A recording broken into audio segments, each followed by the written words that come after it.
శుభోదయం పిల్లలు. మనం ఇంతకుముందు క్లాస్లో 4th లెసన్ వరకు నేర్చుకున్నాం కదా. ఈరోజు 5th లెసన్ గా ఒత్తు. ఓకేనా? మరి ఒత్తు పదాలను చూద్దామా? గా ఒత్తు. ఘకు దీర్ఘం ఇస్తే ఘ, ఘకి గుడిస్తే ఘీ, ఘీకి గా ఒత్తు. నెక్స్ట్ వన్, ఘకి గుడి దీర్ఘం ఇస్తే ఘీ, ఘీకి గా ఒత్తు. ఘకి కొమ్మిస్తే ఘు, ఘుకి గా ఒత్తు. ఘకేత్వం ఇస్తే ఘే, ఘేకి ఘా ఒత్తు. ఓకేనా? నెక్స్ట్ డాకి గా ఒత్తు.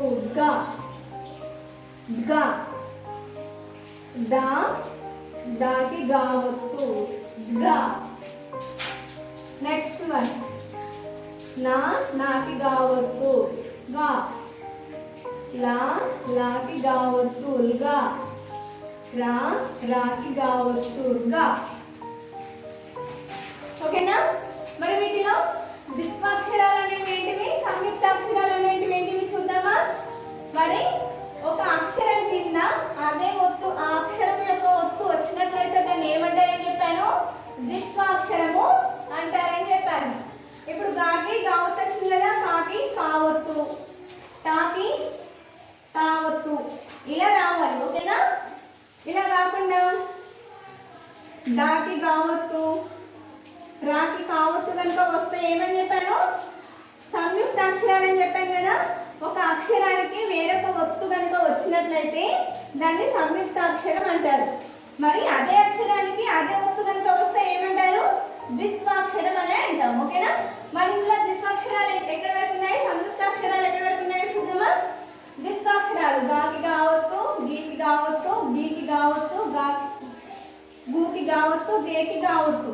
ఇక్కడ వరకు మరి అదే అక్షరానికి అదే ఒత్తు ఉన్నాయి కదా. మరి వీటిని ఏమంటారని చెప్పారు? ద్విత్వాక్షరాలు. ఓకేనా? ద్విత్వాక్షరాలు. మరి వీటిని ఏమంటారు?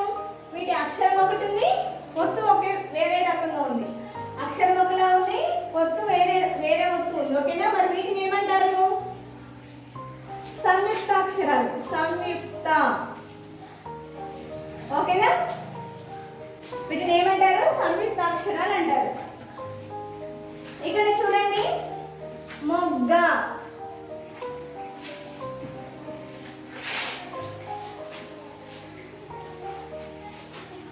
మకోత్వం ఇస్తే మో, గాకి గా ఒత్తు, మొగ్గ. ఓకేనా? నెక్స్ట్ డాకి గా ఒత్తు, మా కొమ్మిస్తేము, ఖడ్గము. ఖడ్గము అంటే ఏంటి? మరి ఇక్కడ ఏమని చూడండి, కత్తి ఉంది కదా, వీటిని ఏమంటారు? ఖడ్గము అంటారు. మరి ఇందులో ద్విత్వాక్షరం ఏది, సంయుక్తాక్షరం ఏది? ద్విత్వాక్షరం అంటే అదే అక్షరానికి అదే ఒత్తు రావాలి. సంయుక్తాక్షరం అంటే ఒక అక్షరానికి వేరే ఒత్తు రావాలి. ఓకేనా? ఇప్పుడు ఇది ద్విత్వాక్షరం, ఇది సంయుక్తాక్షరం. గాకి గావత్ వచ్చింది కానీ డాకి డావత్ వచ్చిందా? రాలేదు. డాకి ఏవత్ వచ్చింది, మరి గావత్ వచ్చింది. కాబట్టి వీటిని ఏమంటారు? సంయుక్తాక్షరం అంటారు. ఓకేనా? నెక్స్ట్ ద కొమ్మిస్తే దు, రాకి గావత్తు, దుర్గా. మరి ఇక్కడ రాకి రావత్ వచ్చిందా? రావత్ అంటే ఇలా ఉంటుంది కదా, ఇలా ఉంటుంది. మరి రాకి రావత్ వచ్చిందా? రాలేదు. కాబట్టి దీన్ని ఏమంటారు? సంయుక్త అక్షరం అంటారు. నెక్స్ట్ వన్, జగ్గు. గా కొమ్మిస్తే గు, గూకి గావత్తు, జగ్గు. మరి ఇక్కడ గాకి గావత్ వచ్చిందా? వచ్చింది కదా. మరి దీన్ని ఏమంటారు? ద్విత్వాక్షరం అంటారు. ఓకేనా? నెక్స్ట్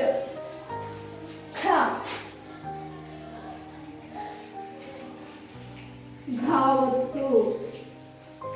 ఓకేనా? దీర్ఘము. గుడి దీర్ఘం ఇస్తే ది, రా, ఘావత్తు.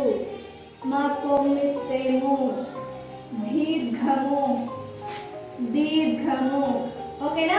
మరి ఇక్కడ రాకి రావత్ వచ్చిందా? రాలేదు. మరి వేరే వత్తు వచ్చింది కదా, దీన్ని ఏమంటారు? సంయుక్తాక్షరం అంటారు. ఓకేనా? దుర్ఘటన, ద కొమ్మిస్తే దు, రా, ఘ, ట, న, దుర్ఘటన. మరి ఇక్కడ కూడా రాకి గావత్ వచ్చింది కదా. మరి ఇప్పుడు ఇవి రెండు అక్షరాలు ఏంటి అన్నట్టు? ద్విత్వాక్షరాల సంయుక్తాక్షరాల? సంయుక్తాక్షరాలు ఇవి రెండు. ఎందుకంటే అక్షరానికి వేరే ఒత్తు వచ్చింది. ఓకేనా? ఇవి సంయుక్తాక్షరాలు. నెక్స్ట్ ఇక్కడ ఒక పద్యం ఉంది, చూద్దామా?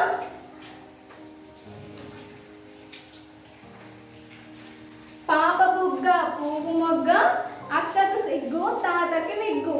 పాపకు ఉగ్గు కథలకు ఒగ్గు, వేడికి రగ్గు తాతకి దగ్గు. మరి ఇక్కడ పాప బుగ్గ అంటే ఏంటిది నాన్న? బుగ్గ అంటే ఇవి కదా. నెక్స్ట్ పువ్వు మొగ్గ, మొగ్గ అంటే తెలుసు కదా మీకు, ఇక్కడ ఉంది.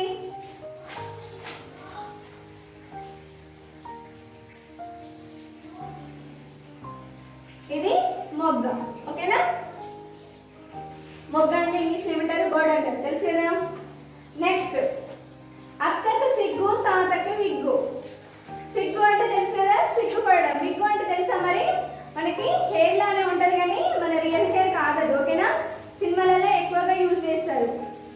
నెక్స్ట్ పాపకి ముగ్గు కథలకి ఒగ్గు. పాప చిన్నపిల్లలకి ఏం తినిపిస్తారు? మరి ఉగ్గు తినిపిస్తారు కదా. నెక్స్ట్ వేడికి రగ్గు తాతకి దగ్గు. మరి చలికాలంలో మనం ఏం కప్పుకుంటాము? రెగ్యులర్ కప్పుకుంటాం కదా. ఎండాకాలంలో కప్పుకుంటామా? లేదు, చలికాలంలోనే కప్పుకుంటాం. తాతకి దగ్గు. దగ్గు అంటే ఏంటి? దగ్గడం. దగ్గుతారు కదా మీరు, అలా అన్నట్టు. ఒకసారి మళ్ళీ చదువుతాను చూడండి. పాప బుగ్గ పువ్వు మొగ్గ, అక్కకి సిగ్గు తాతకి విగ్గు. పాపకు ఉగ్గు కథలకు ఒగ్గు, వేడికి రగ్గు తాతకి దగ్గు. ఓకేనా? మళ్ళీ ఒకసారి చదువుతాను చూడండి. పాప బుగ్గ పువ్వు మొగ్గ, అక్కకి సిగ్గు తాతకి విగ్గు. పాపకు ఉగ్గు కథలకు ఒగ్గు, వేడికి రగ్గు తాతకి దగ్గు. ఓకేనా? ఈ పద్యంని మీరు చూడకుండా నేర్చుకోవాలి, చూడకుండా చదవడం నేర్చుకోవాలి. ఓకేనా? నెక్స్ట్ అభ్యాసము.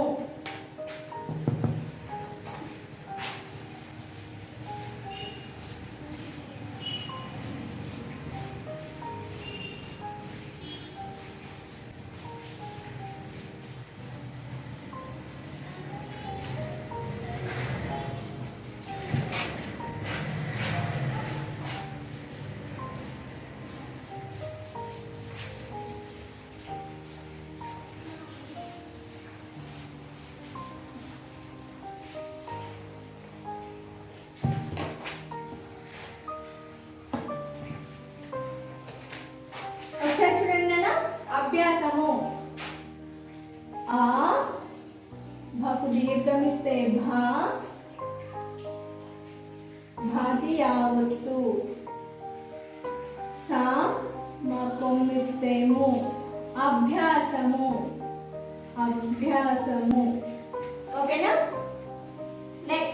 మరి అభ్యాసము అంటే చదవాల్సినవి, నేర్చుకోవాల్సినవి. ఇక్కడ ఏముంటాయి మరి? తా గా కొమ్మిస్తే గు, గుకి గావత్తు తగ్గు. దా గా కొమ్మిస్తే గు, గుకి గావత్తు దగ్గు. మా గా కొమ్మిస్తే గు, గుకి గావత్తు మగ్గు. వా గా కొమ్మిస్తే గు, గుకి గావత్తు వగ్గు. సా గా కొమ్మిస్తే గు, గుకి గావత్తు సగ్గు. ఓ గా కొమ్మిస్తే గు, గుకి కావత్తు ఒగ్గు. బ కోత్వమిస్తే బో, గా కొమ్మిస్తే గు, గుకి గావత్తు బొగ్గు. ఓకేనా? మా కోత్వం ఇస్తే మో, గా కొమ్మిస్తే గు, గుకి గావత్తు మొగ్గు. ఓకేనా? తగ్గు, దగ్గు, మగ్గు, వగ్గు, సగ్గు, మొగ్గు, బొగ్గు, మొగ్గు. ఓకేనా? మళ్ళీ చదువుతాను చూడండి. తగ్గు, దగ్గు, మగ్గు, వగ్గు, సగ్గు, ఒగ్గు, బొగ్గు, మొగ్గు. ఓకేనా? నెక్స్ట్ ఫస్ట్ బిట్ చూడండి. మరి పదాలను రాయండి. ఫస్ట్ బిట్ పా, దకు దీర్ఘం ఇస్తే దా, లా నా కొమ్మిస్తేను. పదాలను రాయండి. రా, యా, యక్ సున్నా పెడితే ఎన్, ద గుడిస్తే డి. రాయండి, పదాలను రాయండి. మరి ఇక్కడ ఏముంది బాక్స్లలో? ఇక్కడ 3 బాక్సెస్ ఇచ్చాడు కదా.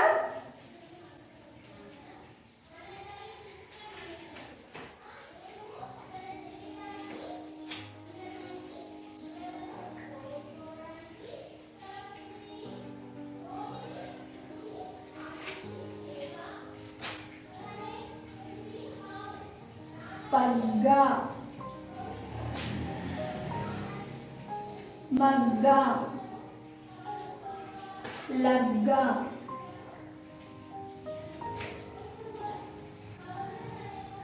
మరి ఇక్కడ సర్కిల్ ఏం అక్షరం ఉంది? మా కొమ్మిస్తే ము. ఓకేనా? మరి వీటిని కలిపి పదాలు రాద్దామా?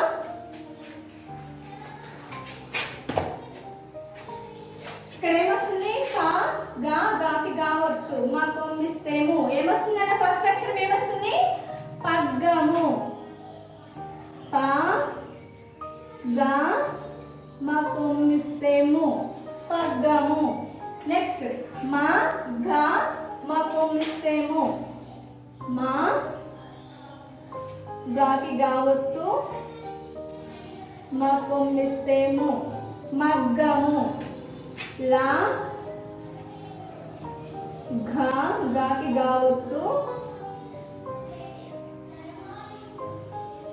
గాకి గావత్తు, మా కొమ్మిస్తేము, లగ్గము. లగ్గము అంటే ఏంటి మరి? పెళ్లి, మ్యారేజ్. ఓకేనా? పగ్గము అంటే తాడు, మగ్గము అంటే శారీస్ కి మామూలుగా వర్క్ చేస్తారు చూసారా, వాటిని ఏమంటారు? మగ్గము అంటారు. లగ్గము అంటే పెళ్లి అని చెప్పాను కదా. నెక్స్ట్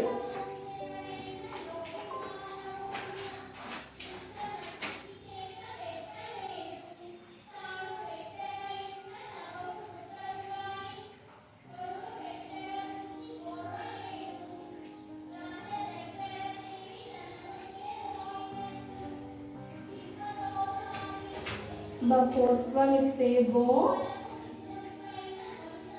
మకోత్వం ఇస్తే ము, సగుడిస్తే సి, గ కొమ్మిస్తే గు, గుకి గావత్తు, నా కొమ్మిస్తే ను, రా, గా.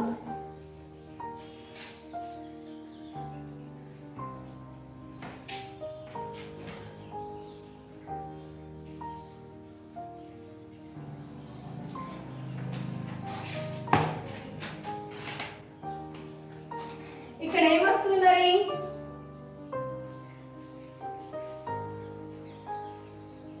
బకోత్వం ఇస్తే బో, గ కొమ్మిస్తే గు, గుకి గావత్తు. ఫస్ట్ పదం ఏంటి మరి? బొగ్గు. సెకండ్ వన్ స గుడిస్తే సి, గ కొమ్మిస్తే గు, గుకి గావత్తు, సిగ్గు. ఓకేనా? నెక్స్ట్ వన్ రా, గ కొమ్మిస్తే గు, గుకి గావత్తు, రగ్గు. ఓకేనా? నెక్స్ట్ వన్ మా కోత్వం ఇస్తే మో, గ కొమ్మిస్తే గు, గుకి గావత్తు, మొగ్గు. నా కొమ్మిస్తే నో, గ కొమ్మిస్తే గు, గుకి గావత్తు, నుగ్గు. ద గకొమ్మిస్తే గు గుకి గావత్తు దగ్గు. ఓకేనా? నేను ఈరోజు చెప్పిన క్లాస్ని ఈ పదాలను చదివి ఈ పద్యంను నేర్చుకోండి. నేర్చుకున్న తర్వాత వీటిని క్లాస్ వర్క్ చేయండి. ఓకేనా? క్లాస్ వర్క్ హోంవర్క్ చేయండి. ఓకేనా? మీ ఇంటి దగ్గర స్లేట్లో కానీ రఫ్ నోట్లో కానీ ప్రాక్టీస్ చేయండి. ఓకేనా?